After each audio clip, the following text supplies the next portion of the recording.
On the morning of August 1st, 1966, shots ring out from the observation deck of the clock tower on the University of Texas campus. It marks the infamous beginning of the modern era of mass shootings in America. I'm Sarah Ferris, true crime podcaster. And I'm Catherine Schweit, the former head of the FBI's active shooter program. And you're listening to Stop the Killing. Welcome to today's episode of Stop the Killing, and it is an exciting one. Well, I'm excited because not only am I going to be spending time with my female law enforcement trailblazer sidekick, Catherine Schweit, we are going to be joined today by Jackie Malton. Jackie's journey through the UK police service was characterised by her ascent through the ranks within a predominantly male and heterosexual environment as an openly gay woman detective in the 70s, 80s and 90s. I mean, literally smashing glass ceilings everywhere she went. She served in the formidable Flying Squad, Murder Squad and the Fraud Squad, and also played a pivotal role as a whistleblower against police corruption in the 1980s. Bottom line is Jackie is not someone to mess with. And you might be thinking, oh, she sounds like a familiar character. Well, that's because you may know Jackie as the real-life inspiration for the iconic character of DCI Jane Tennyson in the Prime Suspect drama series. I mean, if you were asked who's going to play you on TV, you'd be pretty stoked to hear it was the award-winning Helen Mirren, right? Well, with that, let's get into today's episode. Hi. Hello. Can you hear me okay? Yeah, good. Nice to see you, Catherine. You okay? Yeah, I'm on the floor in a room in a house that I'm visiting. Yeah. I like that colour green, Sarah, in your wall. I love that. I'm in my office, so I just have brick wall. No, but I feel we're all very themed. You look very brick wally in your jumper as well. Well, yeah, trying to. Camouflage. It wasn't conscious. I love it. Well, Jackie, Catherine and I have just finished binging your book that's recently come out. Do you want to tell the audience the title, where they can find it, and how it all came about? Crazy fun to read. Sure, thank you. The book is called The Real Prime Suspect, and I did it with a ghostwriter called Helene Mulholland. It's on Amazon, or mainly on Amazon, I think, and some of the bookshops sell it. So it's doing all right. So it was released in August 22 in hardback. It's now paperback. Doing well. I get lots and lots of comments just that pop into my social media or whatever, or emails or messenger. It's just amazing, the comments and kindness that people have said. And there's one woman, she joined the police because of Prime Suspect. There's a deputy chief constable who just recently retired, and he said, I joined Hammersmith as a naive young inspector, and he taught me about humanity and treating staff in such a way, the quality of your relationships with the staff. And he said, very fair and supportive boss. And he said, I hope that I took that on in my own career. And he ended up with deputy chief constable. There's just lots. And, it warms your heart, to be perfectly honest. Was there anything unexpected that you got in terms of comments back? There was one guy who wrote to me, he said, you won't remember me. And he said, I went to a shooting in the club, and he dealt with it as best he could, in the Murder Squad, obviously. And he was criticised, and he said, you won't remember this, but you called in the SIO, the Senior Investigating Officer. You stuck up for me, and you made the Senior Investigating Officer apologise to me for his adverse comments. And he said, I will never forget that from you. And you kind of think, I do remember the incident once he told me, it wasn't in my consciousness. But it's stuff like that. I was a bit of a tough cookie to work for, but equally, I would defend my team to the death, or my detectives, if they'd done the right thing, if you see what I mean. So any criticism externally that wasn't warranted, I would defend them. I would criticise them myself internally for stuff. And I had really, really high standards, and they knew that. But, God help anybody else that comes in unwarranted like that. It's just little things like that warm your heart, and things like, kind of thank you from women in the jobs today for laying the trail, and fighting for us Can you just tell the audience how you became the show? Because I think they'll want to know. So 1991, I met Linda LaPlante, a crime writer, who wanted to write a book about a female DCI, Detective Chief Inspector. She did her research and found that there were 3 Detective Chief Inspectors in the Metropolitan Police, 3 females. So she spoke to a police officer that had left, and he said, oh, well, you need to speak to Jackie. And then he contacted me and said, can you speak to Linda LaPlante? To be honest, I didn't really think much about it. And we made an arrangement to meet. So I went to her house, and then that started this whole relationship, because she showed me this script that she'd written called Prime Suspect. And I said, oh, that's a great title. And so she said, could you just read it and let me know what you think? So I'll make you a bit of supper. So she made me some supper. I read this and I thought, well, this is, I can see where she's coming from, but she's not a DCI. So I said, that's what I said to her. So she said, will you help me? And I said, yes. So maybe for the 6-9 months, I'd go and see her kind of weekly or 10 days. And then it felt like therapy. And then I say, oh, yes, and another thing, and another thing, and another thing, and another thing. So it's kind of talking to her, kind of my process, vomiting my process to the plant.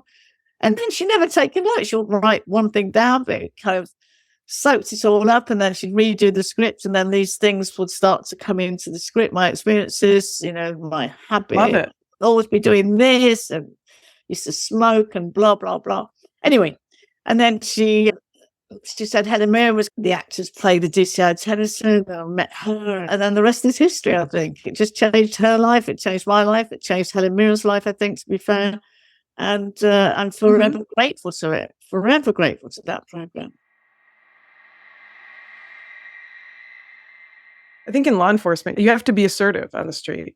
There's plenty of situations where you can be bullied past things, not necessarily just by another law enforcement officer, but by the people that you're actually working with. But, see if this makes sense. I call it a knee locking moment. When you're out there and you're having to be the tallest person when you're not, you have to stand as tall as you can, and you have to lock your knees and, keep your head up, and your posture is as best you can. And right. It's like, I am in charge right now. And so suddenly you're a little bit taller and your knees are locked. And by the time I got home, I was like, I'm tired. There was a guy that I worked with, Trevor, and we were working teams when we were doing this fraud investigation. And he was obviously 6'2" or whatever. And there was always a presumption that when we made appointments to see people, that he was a detective inspector. And he loved it, because he would say, no, I'm the detective inspector. This is the detective inspector. And he loved it. He kind of loved saying, no, I'm not the boss, she is. And it was lovely, absolutely lovely. And I think often there was a presumption that they would always go to the man and presume that they were the boss, always. I think you used also the word trail, like setting the trail for women in law enforcement. But it's not conscious. You're never conscious of these things because you're just doing the job. I think it still surprises me with the accolades or comments that I get, because I think, well, I didn't have any option. That's the point. You're there. You get on with it. Of course, it would upset me on many, many occasions. You think, well, where am I going to go? This is it. This is the status quo and stuff. I'm talking to the police a lot at the minute about culture. And they're saying, I don't know how you stood it. How did you stand it? I said, well, I never really thought about it. I just got on with it. And the difference, I think, is that it was the externalization of what I did was always dealing with the public and the criminals, etc. And I loved all of that. And the internal was all the rubbish that was behind you and the misogyny and the comments and everything. But I left that behind as much as I could, because I was driven by doing the job. And I absolutely loved, being a police officer. Do you know what's interesting, though? Going back to even just when you said you didn't feel like trailblazers, you just kind of had to get on with the job. The interesting thing is that you both stepped into a career that was probably not necessarily the norm for the times that you both stepped into it as women. So you kind of, made that choice. What made you make that choice? Yeah. So, well, there's lots of things. I'm just thinking. I love the pause. I love the pause. Yeah, and the smirk. If you're not watching, she's got a great big grin on her face. So the thing is that I'm a product of the 50s, so obviously much older than you two. And then I noticed that I knew that my sexuality was different in my teenage years, and I felt real shame about it. That's one aspect of it. The second aspect is that when I was 11, you take this exam at school and it defines you for the rest of your life back then. Oh, and God, yeah. Passed an exam called the 11 plus. My sister and brother both passed it. They went to the top grammar schools and I failed it. So therefore, there were huge limitations about career. Not many women went to university. Hardly anybody went to university. And what was I wanting to do? Now, I have to tell you that it is innately from about 10 or 11 years of age. I was fascinated by the dark side, fascinated about why people do the things that they do. I don't know where it comes from. It was within me. And the other thing that I've always had, my mum would say, even since you could walk or talk, you chatted. And I was a good communicator or chatter or professional curiosity. I don't know what it was, but the point about it is that I enjoyed talking to people, finding out lots of things about them, and also I was attracted to the dark side.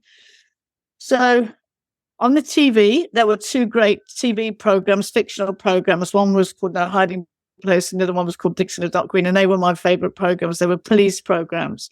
So it all kind of naturally fitted in for me. So can I ask you a couple of follow-up questions to that? First of all, Sarah is young, but I'm closer to your age for sure. But bless you for thinking that. But then also, how crazy unfortunate that your sexuality is part of any decision making from a career standpoint. That was part of the logic. I mean, did you see that as a factor and how that fit in? The thing about it all is that you're not feeling part of within your own kind of family setup. Yeah. So I didn't know anybody that was gay. So I think it was us wanting to belong to a family. Oh, that makes sense. The police was. It's all unconscious, by the way, Catherine and Sarah. Right. It's all unconscious. It's only when you look back on reflection and that you see it. And also, like I said, talk about in the book, my best friend Gareth, who we were going to marry, he turned out to be gay as well. And there was a lot of shame. You have to remember that I'm only in the mid-60s then when I'm a teenager. Yeah. There's huge amounts of shame, and I didn't know anyone that was... Well, so part of it you could probably hide away in an institution. Well, my friend Bobby, who I was so close to, taught me how to drive a stick shift. We were so close, but he was living on the other side of the country when he developed AIDS. He never told me, and it was a death license then. It was a guarantee. Oh. Yeah. And Bobby's mom wrote me a letter after, which was horrific. She said that Bobby just didn't want you to know, and he felt ashamed. So I missed out on a chance to see him. He felt shame. How sad that we've lived a time when people felt that way, and we still do, right? I mean, we still do, where people you don't say this, you don't say that, or whatever. So my goodness, in the United States now states that the don't say gay bill. You're rewinding the clock. We are. We are literally rewinding the clock. Yeah, which is just horrific. I don't think you'd choose it. I don't think I'd choose it. No. I had the choice. People say it's a choice. It isn't a choice, and if I had the chance, I wouldn't have chosen it because it was a really tough, and especially when you're in a very male-dominated profession, and all the blokes think is you haven't had the proper. How can I say in a podcast? You can say it. You just need a proper fucking Jackie, and then you'll be fine. Wow. Always got dildos at the office lunches and things. Every time, and looking at penetration is the way forward for anything to do with sexuality. And I don't know. It was just tiring. It was just absolutely tiring. And so you just have to kind of shrug your shoulders and kind of get on with it. I think it's important to say those things out loud as well. I was talking to my husband just yesterday about this, and I mean, I called something out. It was just little daily casual misogyny. And he was like, God, you're always on about it. I'm like, I'm calling it out because we hear it, but you walk past it and it doesn't affect you. But I think by calling it out, the shock factor that you felt, Jackie, and that we felt hearing that is acknowledged by people that probably don't realize how bad it is. So I think it's really important to use that language. One of the most shocking things that I read in your book, Jackie, was an initiation practice. Stamping. Yeah, you've got the office stamp, like in the old days before computers, document received, it would stamp it. The ID investigation department, criminal investigation department, and it'd give you the date. We used to get your backside stamped. That was quite common for women. Because I've done kind of Radio 4 programs called Women in Blue and spoke to lots and lots of police officers and women officers. And the common denominator was that being stamped on your backside. What does that mean to the audience? Okay. So I was a detective sergeant in the provincial force in the 70s before I transferred to the Met Police. So I was new to that department because of Sexual Discrimination Act had only come in 1975. So prior to that, police women were in a completely different department and did different things. So then when we were integrated, if you like, and then I was in the CID, so at the end of the shift, then they'd get 2 or 3 men and get hold of you. And then they'd just pull your skirt up or your dress and pull down your tights and underwear. And then they'd stamp you and say, you're one of us. It's an initiation thing. And the men didn't get an initiation. And then they got me another time for the same. Have you been stamped? Yeah, I've been stamped. Well, just in case you haven't, we're doing it again. This was then 2 weeks later. So what do you do with it? I think the whole point about it is what do you do with it? Where do you go? What do you say? And there is that part of me that really wanted to belong. So you just go, salary, just get on with it, Jackie. And yeah, that's what I did. Just got on with it. Yeah. I mean, when I read that, it was really shocking to me, and I still feel quite sick in my stomach thinking that you went through that. I'm sorry you went through that. Do you feel like the culture that was there was you had to change and there was no place for a woman as a police person? So as a detective sergeant, obviously you had more responsibility because you were one rank, above PC or DC or whatever. But they always used to give you the rubbish jobs. So when the jobs were allocated to the crimes, you'd always get the rubbish ones, absolutely. And that was something you say, again, do you moan about it? Do you just get on with it? Or what do you do? And stuff. So you have to kind of work out a formula for yourself. So I knew a lot of the sex workers in an area of Leicester where I used to work, etc. And I'd have quite a few informants. I was a good talker. When guys were arrested or women were arrested, I could chat. And I got lots of information that way, sometimes on purpose, sometimes inadvertently, but it worked for me. So you just think, what is your best strategy here to get on with the job and do the job that you want to do instead of having to listen or kind of conform to what they wanted you to do. So you could kind of weave your way to doing what you wanted to do. And that's how I did it. So I think it helps if you do have some superiors who recognize your skills and back you up. I mean, I certainly had a couple. I remember after 9/11, and I had been asked by my head of office to temporarily take on the position as the terrorism supervisor for the state, which was a big responsibility and a time when we had no idea this was going to happen. Yeah. But it was my job, so I did it. And I had older agents, male agents. There were 3 who said, well, we're not working for you. We're going to go talk to the boss. Like as if we didn't have enough stress at the time anyway. And hold on, we're talking 9/11. We're talking what, 2001? Mm-hmm. Yeah, September 2001.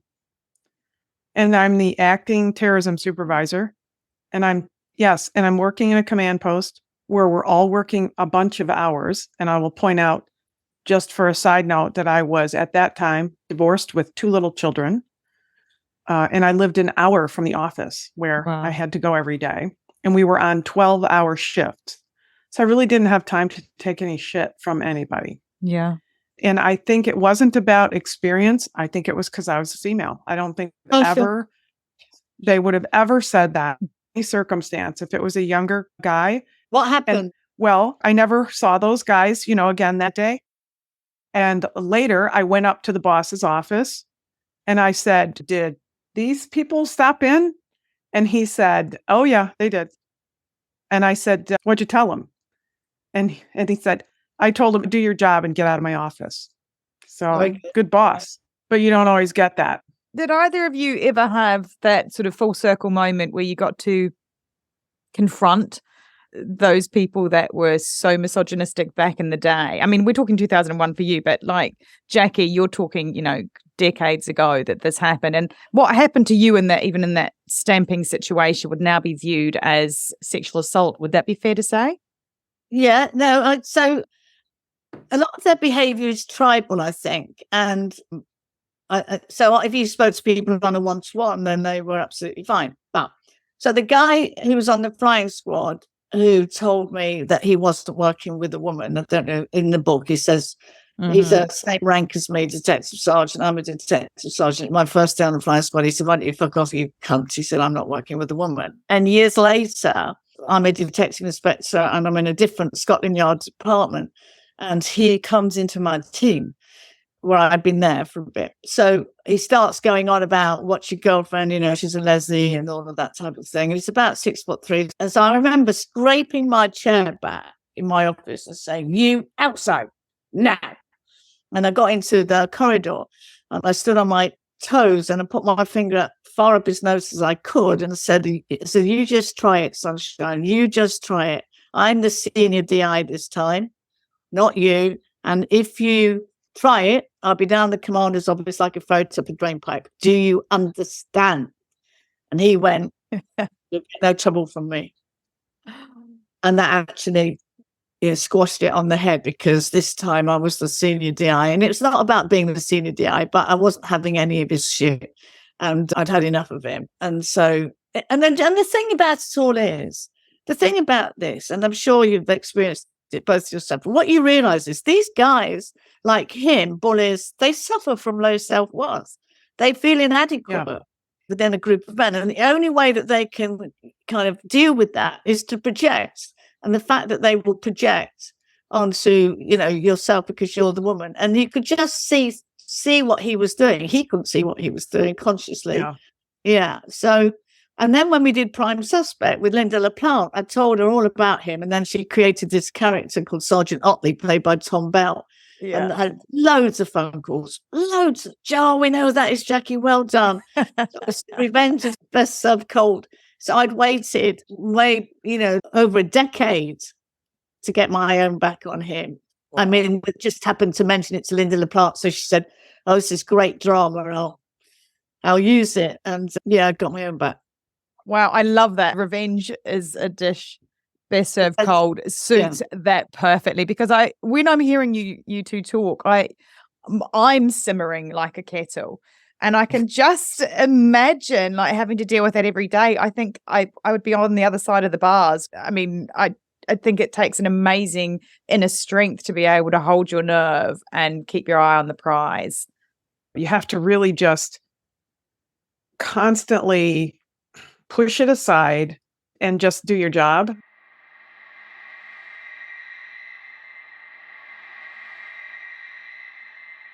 I worked with some really pieces of work in this one office. I mean, they were just, ugh.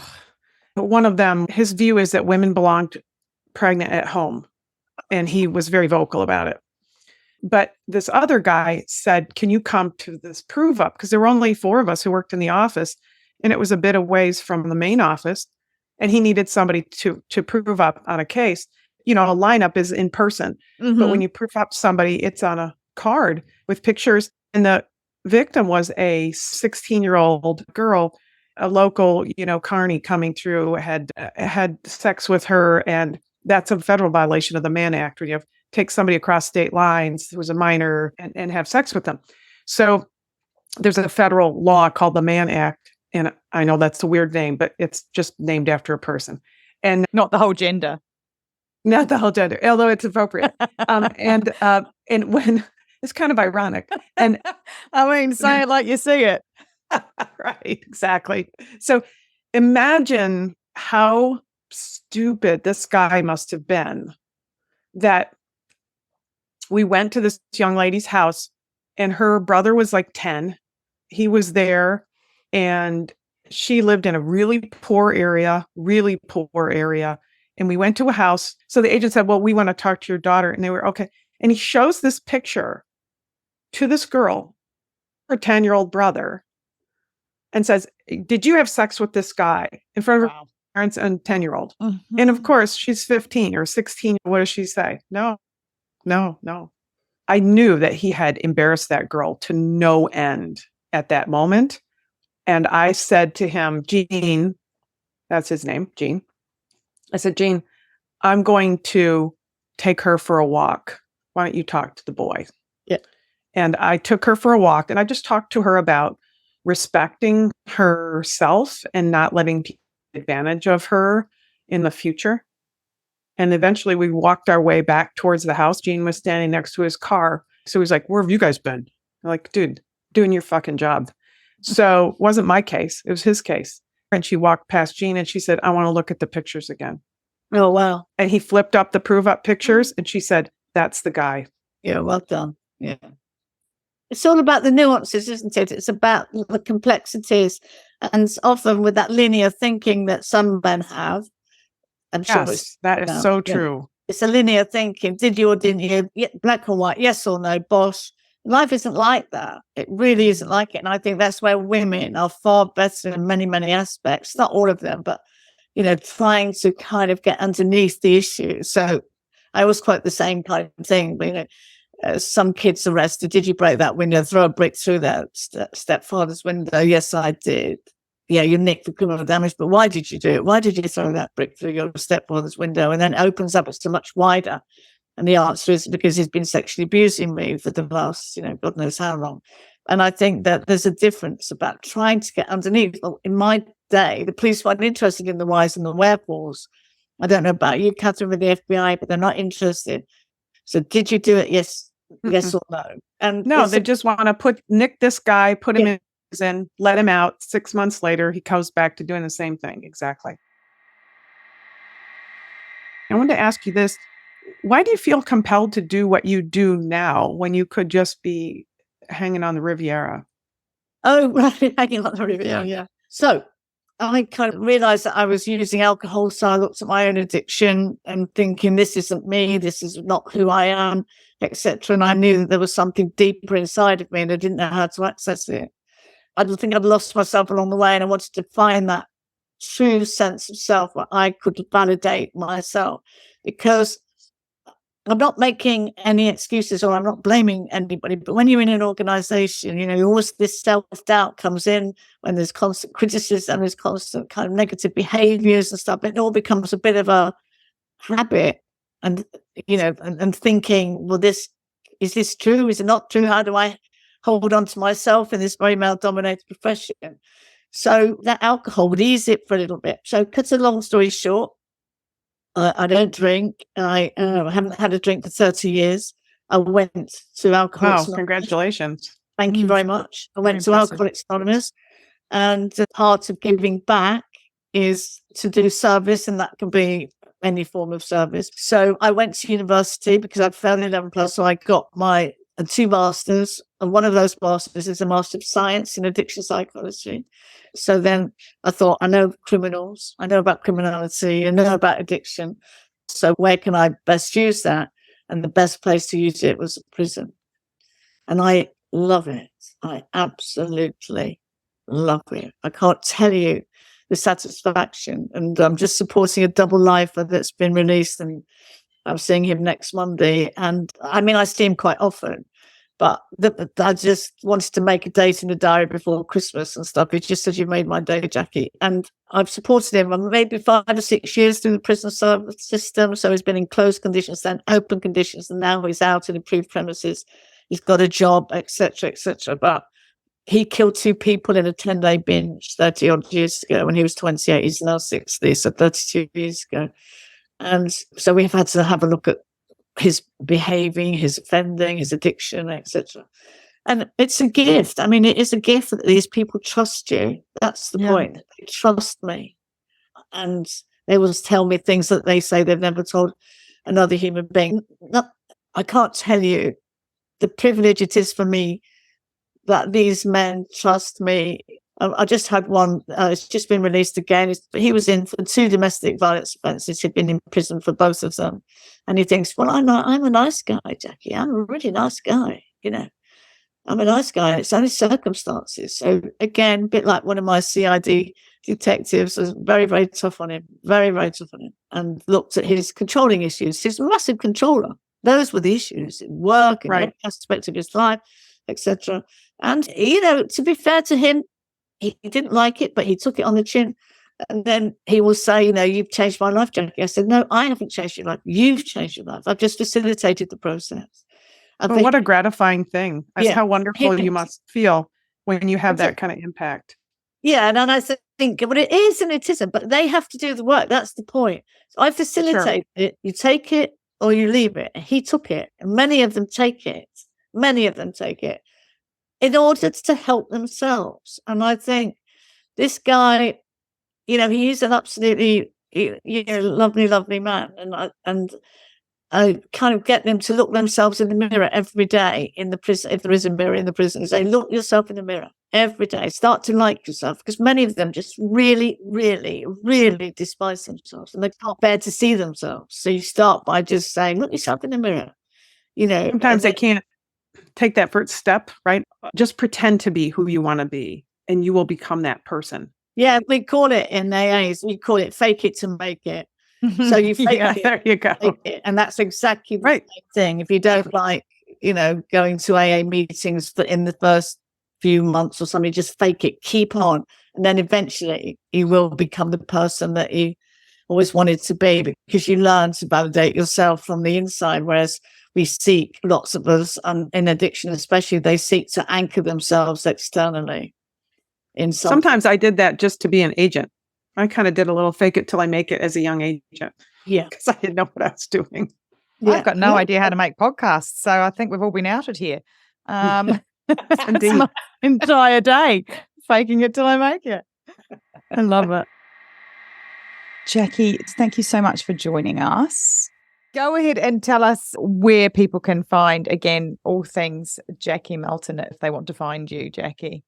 Well, I'm on obviously social media. My Twitter handle is called @Thursley, THURSLEY @Thursley. And LinkedIn, my book is The Real Prime Suspect, which you can easily get on Amazon in all forms. And that's about it, really. One final question from me. What do you think you're most proud of in your career overall? I'm proud of my humanity. That's what I'm proud of, my humanity. And I wasn't judgmental. And I often stood in their shoes where I could.